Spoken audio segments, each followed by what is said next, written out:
इस लड़की को इसके भाई की वजह से डार्क वेब पे किडनैप कर लिया गया। ये लड़का डार्क वेब पे घूम रहा था, तभी इसकी बहन ने देखा और इसने अचानक जोर से लैपटॉप बंद कर दिया। इसके हाथ कांपने लगे और बहुत ज्यादा डर गया। वो तुरंत भागकर लिविंग रूम में छुप गया। बहन ने पूछा क्या हुआ, लेकिन उसने कुछ नहीं बताया। वे घबराकर सारी खिड़कियां और पर्दे गिराने लगा। उसने फ्रंट डोर बंद कर लिया। उसकी बहन बार बार पूछती रही क्या हुआ, लेकिन वो कुछ नहीं बता रहा था। तभी उसने अपना लैपटॉप खोला।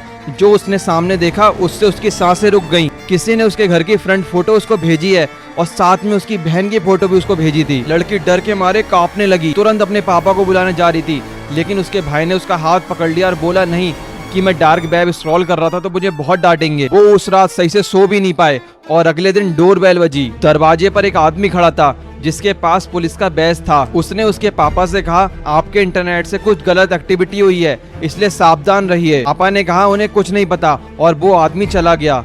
लेकिन अगले दिन अचानक प्रिंसिपल उसकी क्लास में आई। प्रिंसिपल ने उससे बोला तुम्हें अभी मेरे साथ चलना होगा क्योंकि बाहर पुलिस आई है। लड़की डर गई, शायद उसके भाई के बारे में बात करनी होगी।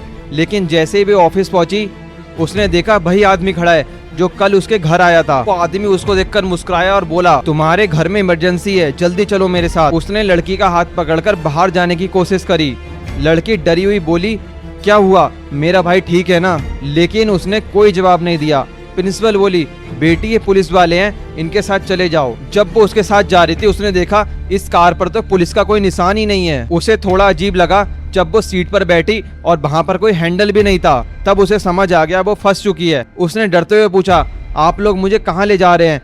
लेकिन दोनों आदमी सिर्फ हंसने लगे।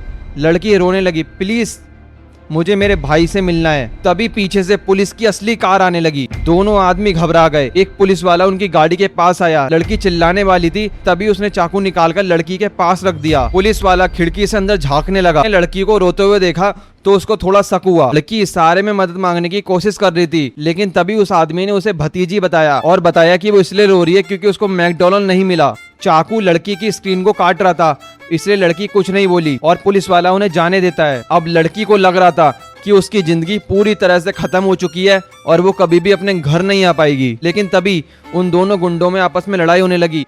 एक बोला उस पुलिस वाले ने हमारा चेहरा देख लिया है। दूसरा बोला अगर हमने इसे मारा तो पुलिस सीधे हमारे घर पहुंच जाएगी। तभी उन्होंने गाड़ी का दरवाजा खोला और उस लड़की को बाहर फेंक दिया। उसके हाथ बंधे हुए थे और वो पूरी ताकत से अपने घर की ओर भागने लगी। याद रखिए इंटरनेट की कुछ जगह सिर्फ डर नहीं होती, वो लाइफ बर्बाद कर सकती है।